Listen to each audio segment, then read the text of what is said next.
This is a Rattle and Hum Sports podcast for Wednesday, May the 15th, the year 2013. I'm Bryan Houston, and we're talking Dallas Cowboys once again this week with Dallas Cowboys beat writer for Rattle and Hum Sports, Matthew Postins. How you doing, Matthew?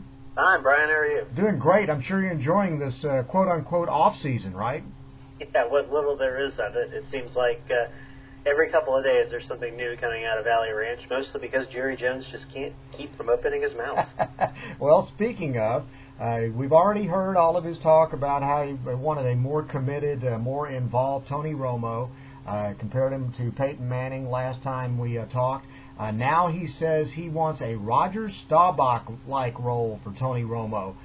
Basically, back in the day, Roger used to go to Tom Landry's house on Thursday or Friday night, go through the game plan, pick the plays he liked, throw out the ones he didn't like. He wants that kind of involvement from Tony Romo right now. What do you make of that? Well, I think it's Jerry just picking the wrong analogy. I mean, he's spent the last week and a half making it sound like Tony Romo doesn't prepare. I mean, that's the conclusion you could reach by what he's saying, that either Romo doesn't prepare or Romo doesn't prepare enough. When you look at his production and you look at what he's done in the NFL, obviously he's a prepared quarterback. I think this is Jerry's thinly veiled way of saying what we need Tony to do is to stop making those mistakes in crunch time without him saying Tony needs to stop making those mistakes in crunch time. I think it's his way of saying, preparation is key, which everybody knows, and everybody knows Tony Romo prepares. It's just kind of preposterous to me that Jerry keeps going down this tangent of thought, because it makes Romo look like he doesn't have his head in the game, which I personally find to be preposterous. Well, the other thing, and I tweeted this out the other day, the comparison that Jerry's using, the only problem I have with this is that as a general manager, Jerry is no Tex Schramm, Jason Garrett is no Tom Landry, and Tony Romo is no Roger Staubach. He's comparing these guys to three Hall of Famers, and it just seems like it's a bit of a reach. It's a bit of a reach right now, given Romo's one playoff victory and the fact that he seems to not be able to get out of his own way when it really matters, when you have those games in December where you really have to win, and Romo seems to either not put together a good performance or make a bad play at an absolutely crucial time. But at the same time, a new article came out on CBSSports.com, and we love these because it's great fodder for podcasts and talk shows, ranking the quarterbacks, and they've got Tony Romo ranked 8th amongst the NFL quarterbacks right now. What do you think of those ratings? Well, you know what? I'm probably going to get hammered for this, but I really don't disagree with him being number 8. When you look at all the quarterbacks in the NFL, and this is Will Brinson's rankings, and obviously he's ranking them based on what he believes is the criteria. And he has 4 elite quarterbacks: Aaron Rodgers, Tom Brady, Peyton Manning, and Drew Brees. And I can't disagree with any of those guys because they're highly productive quarterbacks that have all won Super Bowls. And then there's this next group where he has Eli Manning and Matt Ryan and Ben Roethlisberger and Tony Romo and Joe Flacco. 3 of those 5 guys have won Super Bowls. Matt Ryan at least got the Falcons to an NFC Championship game last year, and of course Romo just has the one playoff victory. The difference between this group of 5 and that group of 4 really is just statistical. If they have a ring like an Eli Manning, then they're playing in an offense where they're not necessarily producing at the level of a Peyton Manning or a Tom Brady. If it's a player that doesn't have a ring like a Matt Ryan or a Tony Romo, it's really based on the massive production they've had over the last 4 or 5 years. They're in offenses that really accentuate their skills and accentuate the positives of what they're able to do. So, sitting there at number 8, you look at the guys behind Romo. I mean, Cam Newton and Matthew Stafford were his number 10 and number 11 guys. Frankly, I'd take Romo over either one of those guys. Mm-hmm. And the argument that Brinson's making, it isn't about whether or not Tony Romo is an elite quarterback. It's about whether or not Tony Romo is better than anybody behind him. And I look at this list of guys behind him, and he's got the younger quarterbacks in the league like Russell Wilson and Andrew Luck in their own group from 12 to 15. Right now, given those players' developments, I'd take Romo over those 4 guys, given the football team that he's on. So I really don't have a problem with him being ranked in the top 10. I've said for years that I feel like Tony Romo is a top 10 quarterback. He's just not an elite quarterback because he's not able to get it done in crunch time or in the postseason. And I agree with you, although there are Romo haters there who say there's no way he should be in the top 10. He ought to be lower than this. What do you think?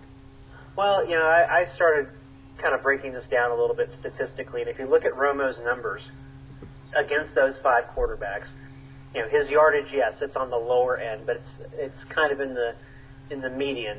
If you were to do an average, it'd be right in the median area. His completion percentage among those 9 quarterbacks is actually one of the best you'll find. Romo's touchdowns stack up with that second group. His interceptions stack up with that second group. The big thing that sticks out, of these 9 quarterbacks, he has the fewest victories of any of them. You look at a guy like Aaron Rodgers, he's 52-26. Tom Brady's 50-15. Peyton Manning is 49-15. And keep in mind, this is a 5-year sample, and Tom Brady and Peyton Manning both missed a year due to injuries. So what that tells you is that the elite guys, they not only win football games, but they put up huge statistical numbers. Those near elite guys, they're either on teams that give them the framework they need to be successful, even though they don't put up big numbers, or they put up big numbers and they're playing for teams that are missing something that will allow them to get from where they are now to a Super Bowl and perhaps to an NFL championship. And I would argue in Romo's favor that when you look at this top 9 list that he's involved in, every one of these players is playing with a cast that's far more talented than the cast that Romo's been involved with. I speak particularly of the offensive line. Romo's had some decent skill players from year to year, but you couldn't, point out which one you could count on from one year to the next. And the offensive line has been hideous the last couple of years, and all these other guys have Super Bowl level lines. Yeah, it's that's part of it, but also part of it too. When you look at those 9 players and you look at those teams, the common denominator in those other 8 teams is the fact that those teams really have a plan, and you can see how they do it. The Ravens, you know what kind of team they are. You know what kind of team the Steelers are. You even know what kind of team the Falcons are, even though I think they're transitioning from being more of a power-running team to more of a pass-happy team, but you at least know what their identity is. With the Cowboys, and we've talked about this before, you really don't know what their identity is in relation to how Jerry Jones operates. It seems like it changes from year to year. And that's one of the reasons why, of these 9 quarterbacks, 7 of them have won Super Bowls, because they play for teams that have GMs all the way down. They know what the plan is, they know what their identity is, and they draft and they identify personnel to that identity, and that's why they're successful. Now, all we know is that the Cowboys want to be Romo-friendly, whatever that means. So, and that's it. To me, it makes it sound like they want to throw the ball 50 times around every game, which, to me, if you're going to do that, then why'd you draft a running back in the 5th round and Joseph Randle? You don't really need him if you're going to throw the ball around that much. Right. Now, at the same time, on the very same website, Mike Freeman did a story that named Tony Romo and Des Bryant 2 of the top 10 most overrated players in the NFL. Again, great fodder for argument. Do you agree with that?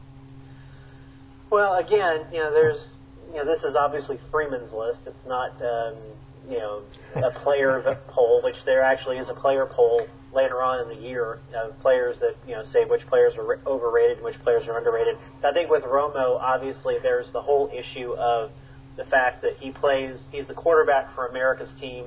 He's highly visible. His mistakes are highly visible. The fact that this team, hasn't been successful in the postseason in quite some time is very visible.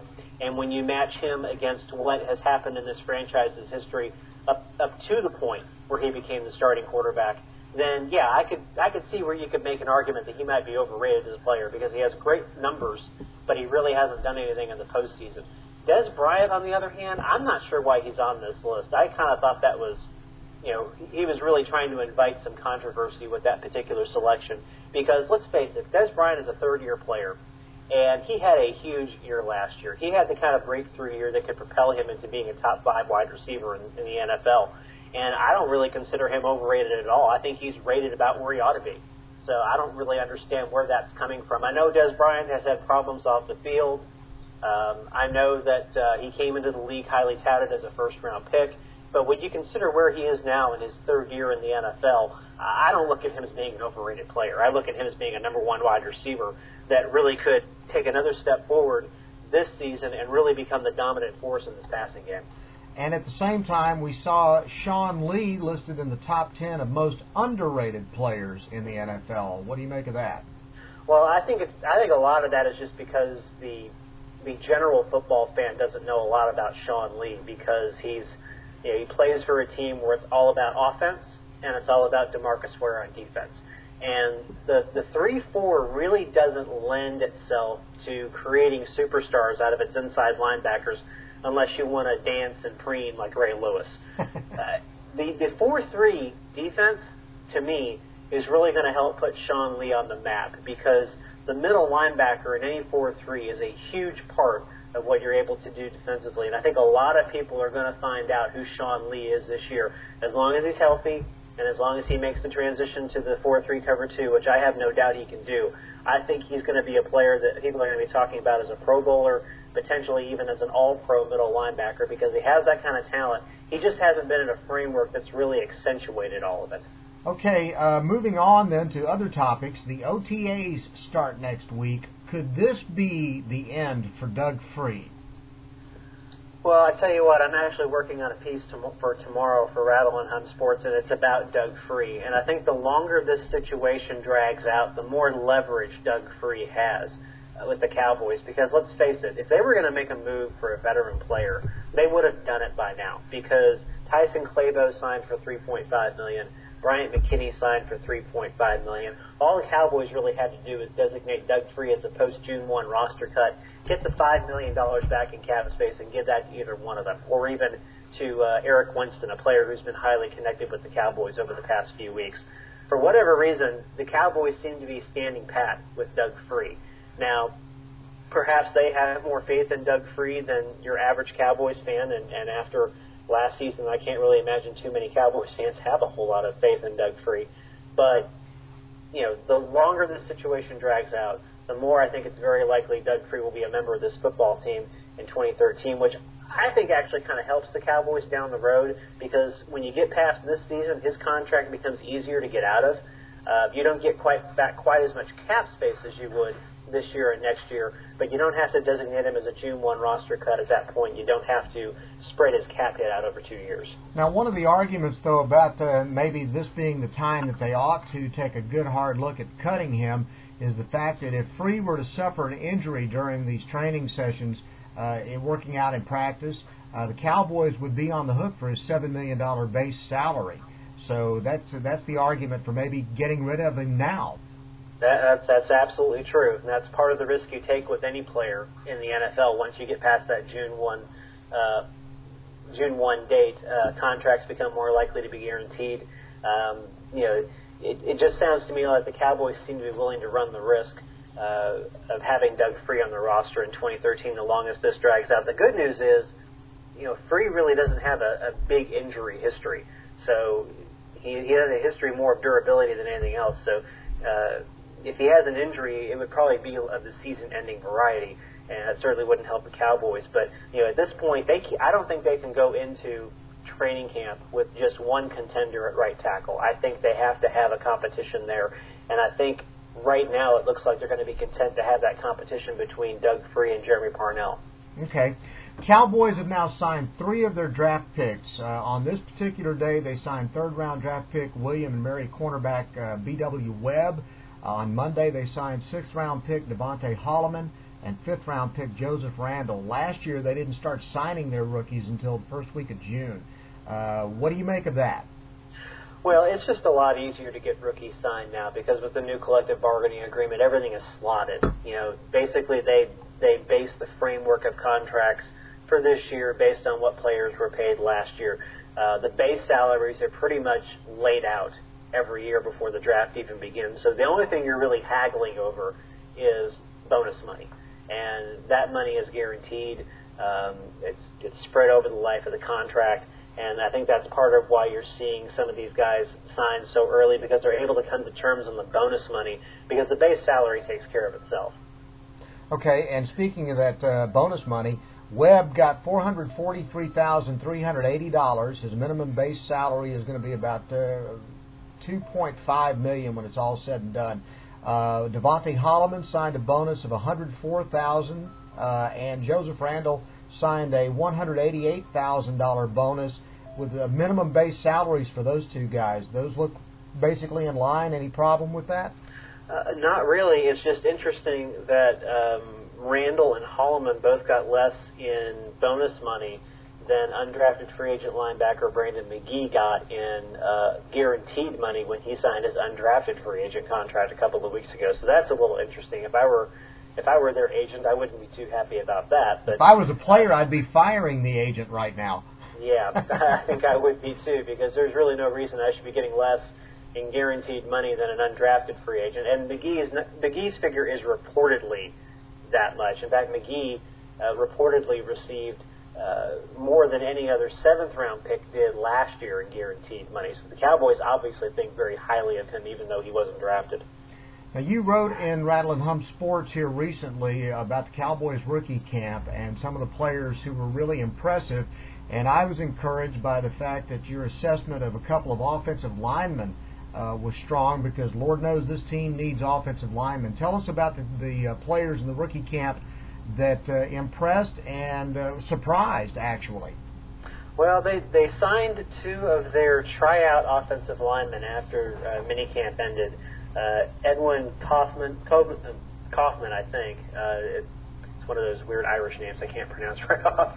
But Edwin Kaufman and DJ Hall, both offensive linemen, both came in on tryouts. The Cowboys saw enough in them to sign them to what would best be described as an undrafted free agent contract. So they're going to be around for minicamp, they're going to be around for OTAs, and they're going to get the opportunity to at least get into the mix here to see if it's possible these guys might be able to make some kind of a contribution.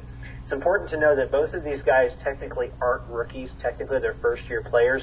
They were both in camps last year. They were actually on practice squads last year, so they have a little NFL experience, so they kind of understand what the whole gist of this situation is. This is basically an opportunity for them to get an invitation to training camp, because right now there are 90 players on the roster, and the Cowboys can only take 80 of them with them to Oxnard. So there are still some cuts to come on this roster as we get closer to training camp, and this is an opportunity for these two guys to show that they can be a viable option as depth on this offensive line, because really, at most, the Cowboys will carry 8 offensive linemen. So there really aren't a whole lot of spots in terms of competition, unless you have a player like a Mackenzie Bernardo who can't go at the beginning of the season and ends up on the PUP list. Okay, and you also mentioned a couple of wide receivers we'd not known much about. One was Anthony Amos, and the other was Kendall Lawrence. Jared Green. My mistake. Yeah. Well, Jared Green's interesting just because he's got the lineage. He's Darryl Green's son, the former Washington Redskins cornerback, so you know he has speed. The Cowboys were pretty impressed with him by all accounts. He didn't earn a contract to continue on with the team, but the Cowboys might keep their eye on him as they get closer to training camp, because they already have one wide receiver who's banged up in Tim Benford. He had arthroscopic surgery. He probably will not be available until training camp. In situations like that, sometimes you'll see a team release the player and give him an injury settlement. You have a player like a Danny Cole, who was a fifth-round pick last year, who's still trying to find his place in the team. So if they're dissatisfied with what's happening at the bottom of their roster in terms of the wide receivers, Jared Green's a player they might bring back. And Anthony Amos is one of those real under-the-radar guys who had a very productive career at Middle Tennessee. He caught 90 passes his senior year, had 9 touchdowns. Very productive career for a team that went to a bowl game a couple of years ago. He's just hoping that he can get through the next phase of this, which is to get an invitation to training camp. The Cowboys have a pretty large contingent of wide receivers that are really fighting for maybe 1 or 2 spots at this point.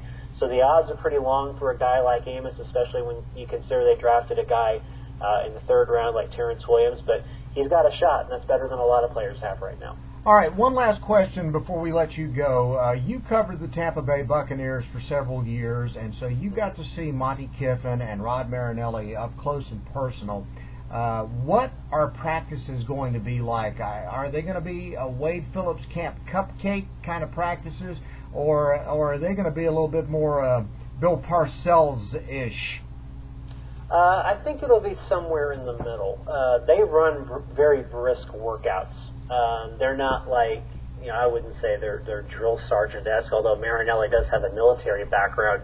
But, both guys run very brisk, very crisp workouts. They want intensity. They want focus.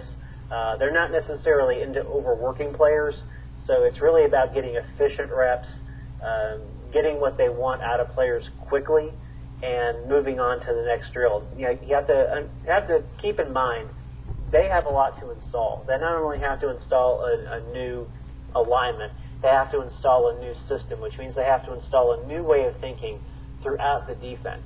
And then aside from that, Marinelli's job might be the hardest of any position coach in camp because he's sifting through a bunch of players that were drafted for a different defense. And while I think he has the horses up front, at least in terms of the starting four, he has a lot of players he has to sift through behind those, front four starters, because he has to find the right 3 or 4 rotation guys that can back up players like DeMarcus Ware and Jay Ratliff.